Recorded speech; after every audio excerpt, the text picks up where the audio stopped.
Well, buckle up. We're entering into July, and we're also entering into another severe weather season for the Great Lakes region. The time is 8:42 p.m.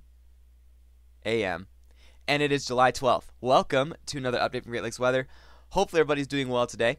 Again, this is Friday morning, okay, and we are talking about the potential for a little bit of severe weather, similar to what we saw also on June 25th with this shelf cloud. It was a very nice stacked shelf cloud that occurred here at the camp I was working at. But again, we're going to be dealing with a similar scenario as that. Again, this is the time of year where we start to see a pattern such as this, so it's not too uncommon to be talking about it during this time of the year.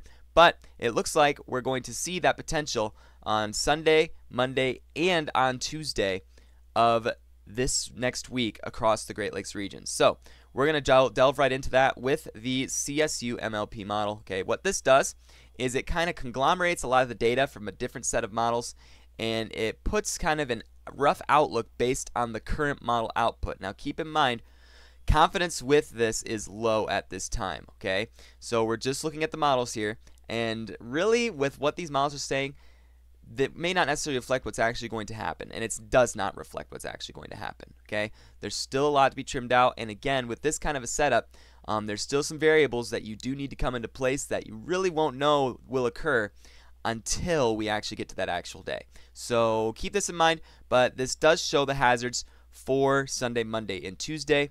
And really what the CSU is focusing on is the hazard for Monday across Michigan. You can see that bright red blob on southern Michigan, northern Indiana, northern Ohio. There's the potential that there could be a system that develops out further west that then sort of trucks its way across Michigan, northern Indiana, northern Ohio. Now, with this setup, I plan on chasing all 3 days, Sunday, Monday, Tuesday, focusing Michigan, Indiana, and Ohio.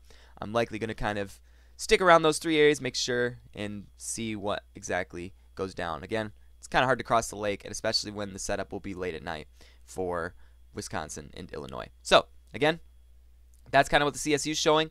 Probability of severe weather within 25 miles of a given point there. Now, let's compare that to the Storm Prediction Center. Okay, now you notice here, this is for Sunday. You can see that there's a red blob across portions of southern Wisconsin.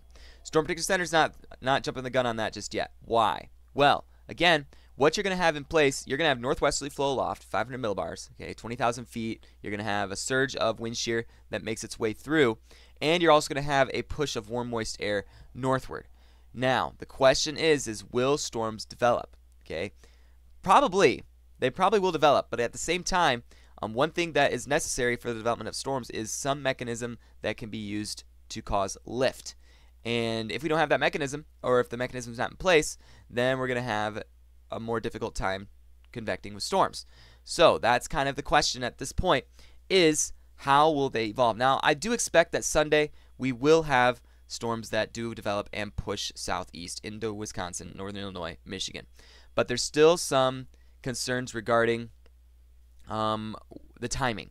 Okay, timing for example, how if and storms will convect as well. So still several questions with regards to this setup. That's why they're not jumping the gun on this just yet. Go to day 4. Okay, they have highlighted another area, same area pretty much, Wisconsin, Minnesota, northern Iowa, northern Illinois, northern Indiana, southwest Michigan, for the potential for another setup for severe weather. Now, how is this going to evolve?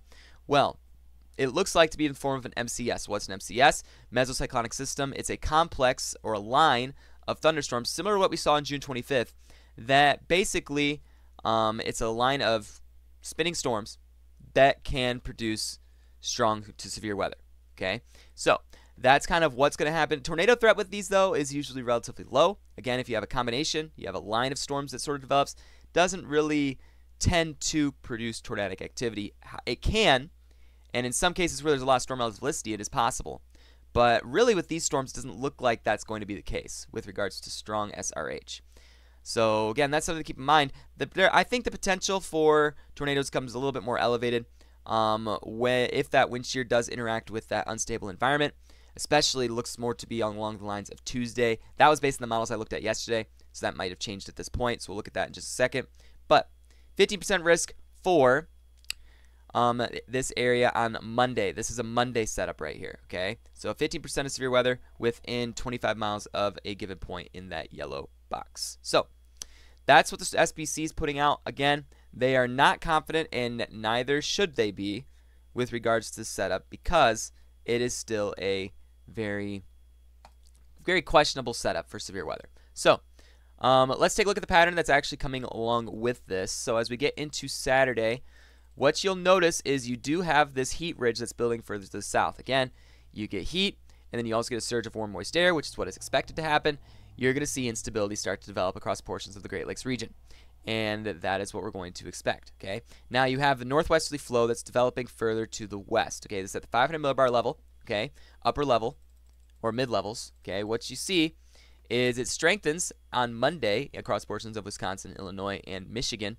I think that strengthening, if that does tend to occur based on what the models are saying, will contribute to a more robust setup, just like the CSU MLP was showing up, okay? Now on Sunday, going back to when that threat zone is highlighted for Wisconsin and Michigan, those places, you notice that the shear is not as strong. Okay, it's kind of lower. It's kind of at about 30 knots. Okay, but as you go back here in Minnesota, it does strengthen a little bit. So again, it's possible that this could strengthen based on newer model guidance, but at the current moment, we are waiting for more information. And this information is still a couple days out, so we still have some time.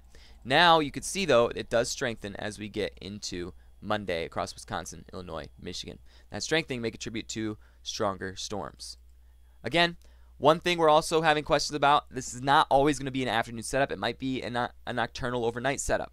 Okay, the timing is going to be very interesting with regards to these storms. Whenever they decide to convect and then they just follow along with that flow, that's going to come into question. Now I'm also watching and interested in Tuesday. Again, this Euro doesn't go out that far unless we go back a run, which I think is what we're going to do. But Tuesday, it looks like that threat may go a little bit further to the south. Okay, we're starting to see that push of that front further south, or that boundary. And what's going to happen, and what seems to be happening, is that you got a surge of more westerly flow across portions of Indiana and Ohio.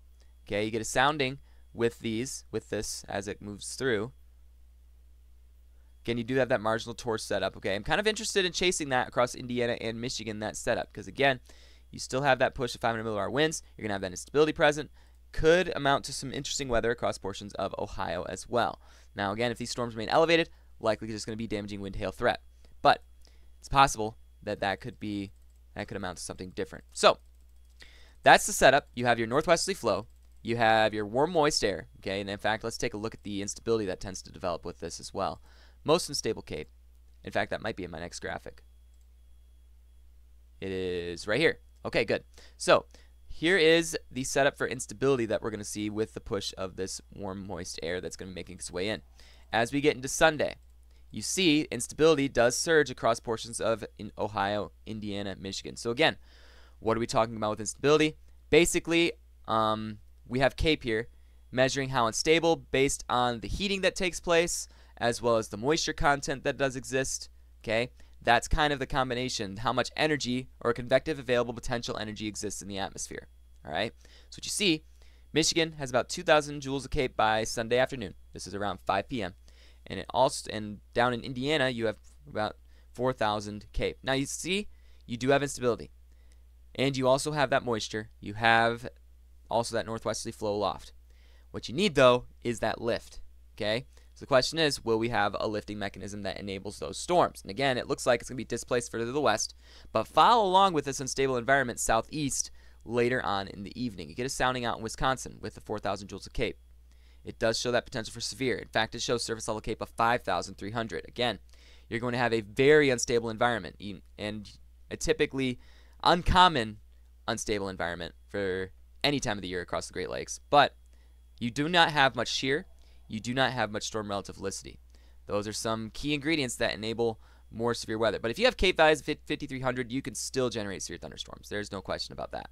But what you need really is a lifting mechanism that will support development of strong thunderstorms. Your lapse rates will be very steep, so if you do get a storm to take off in this environment, it will take off. That is no question. However, with a lack of shear, lack of spin, severe weather potential will be in question somewhat, But with regards to 5,300 Cape, you can generate severe weather in that environment. Usually the minimum is about 2,000.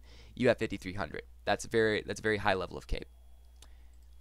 So, following along with this, okay, as we get into Monday, you see that the instability gets even stronger across portions of southwest Michigan. So Monday is probably going to be the more interesting day to chase, I would say. Because again, you got this plume of very high instability, 5,841 instability, and then your SRH is also increasing as well as your shear. You have lower cloud bases, okay, you also have a little bit of a curvature in your hodograph there. You have your northwesterly flow just as shown on the latest models. Possible hazard type is Tor. Again, your lapse rates are steep. I do have some interest in Monday with regards to the setup for all severe hazards, I would say. I would say the tornado threat is more minimal, but your damaging wind and hail threat would definitely be present. And look at your dew points with this sounding. You have dew points of 77 degrees Fahrenheit. That is very high dew points, very high humidity, oppressive to say the least. Okay, your temperature is going to be near 90 degrees. And again, this is for 6 p.m. or 5 p.m. Monday afternoon across portions of Indiana. So again, I would be surprised to see severe weather on Monday based on this model output. Again, it is likely going to change though. So the timing's going to be interesting. In fact, the Euro does put out some interesting questions with regards to timing, which we'll look at right now. What you see here, Sunday, you have this, what the Euro's putting out is 2 potential complexes, which, again, not definitely going to change at this point. But, again, it's different random rounds of complexes being shown by the latest models. There's your there's your Sunday complex for 1 a.m., and then this is actually around 4 a.m. It actually develops it rather much later, but you still have enough instability to kind of generate these storms later on with this as well. And then as we get into Monday, you have an MCS that does appear to form across portions of Wisconsin and Illinois. If this happens ahead of this unstable environment that we just looked at, that's where I would start to become a little concerned, okay? Because again, that sounding that we pulled earlier, there it is, 5,800 joules of Cape, good SRH, or not really great SRH, but still a little bit of spin in the atmosphere. You got a little bit of shear out there. But again, with Cape values that high, you can generate severe weather with just a little bit of that. So, if this MCS does come into this highly unstable environment, that would be a very interesting scenario for severe storms, to say the least. So, lots of questions at play. We're going to give you guys updates as we come through. Make sure to subscribe. I am going to be chasing pretty much all 3 days. Sunday night, Monday evening, Tuesday evening across Ohio probably. So, lots of questions up to this point, but I do think there's good signals right now for thunderstorm activity Sunday, Monday, Tuesday, with the possibility that they will become severe. So, hopefully this video is helpful in getting that information out to you, and make sure to stay updated by either subscribing or finding your best resource to receive weather updates. Michigan Storm Chase is a good one. Any of these websites I've shown you, Storm Prediction Center is probably the best one to go to. Use those resources, take a look at them. And thanks everyone for watching. See you all later.